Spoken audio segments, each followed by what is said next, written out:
Bonjour chers amis, hier je vous ai fait découvrir grâce à une petite vidéo réalisée avec Gérard l'église San Cesario de Rapal, dans la montagne au-dessus de Rapal, dans le Nebbio, au nord de la Corse.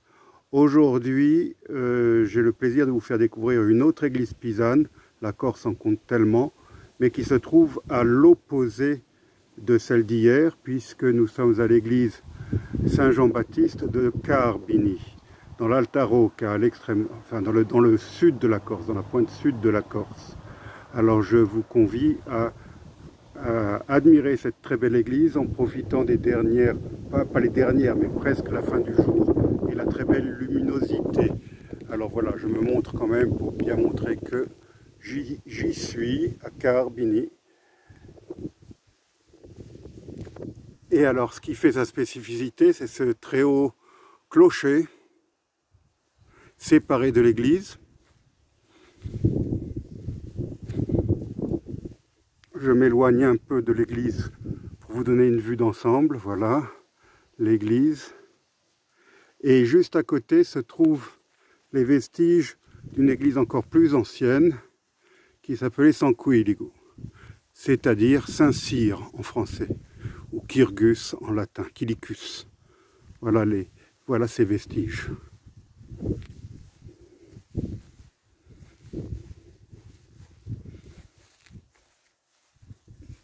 Dominé par ce magnifique clocher. Alors, vous noterez que la pierre est bien différente de celle que je vous ai montrée hier à San Cesario, puisque là nous sommes dans la Corse granitique, et ce sont donc de très belles pierres, de très beaux blocs de granit.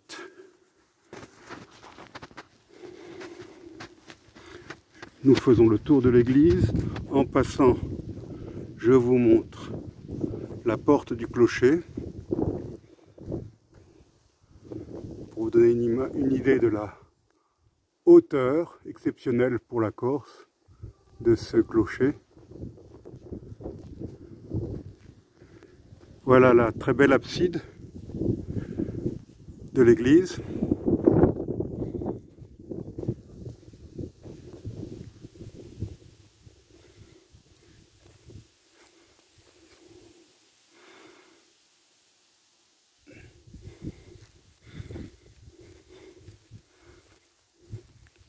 Désolé pour ce petit contre-jour.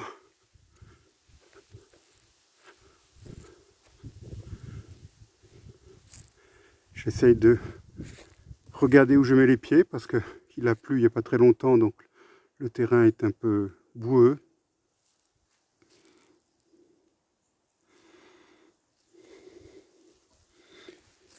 L'église est entourée d'un cimetière. Il y a quelques tombes qui ont l'air assez anciennes.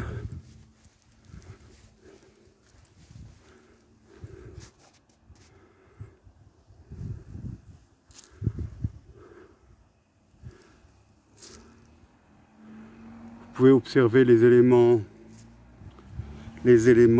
sculptés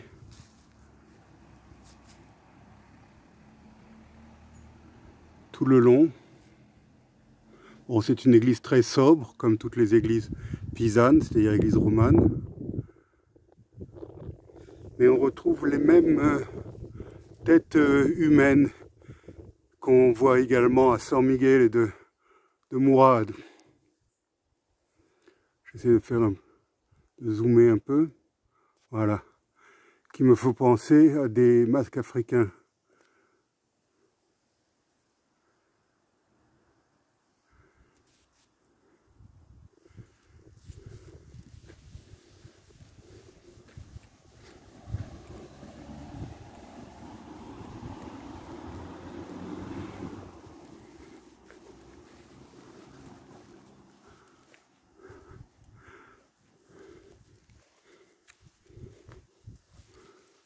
Voilà ce que je voulais vous montrer pour aujourd'hui. Je suis très heureux d'être arrivé jusqu'ici. C'est pas la porte à côté. J'ai encore une longue route à faire que vraisemblablement je vais faire de nuit pour rentrer à Bastia.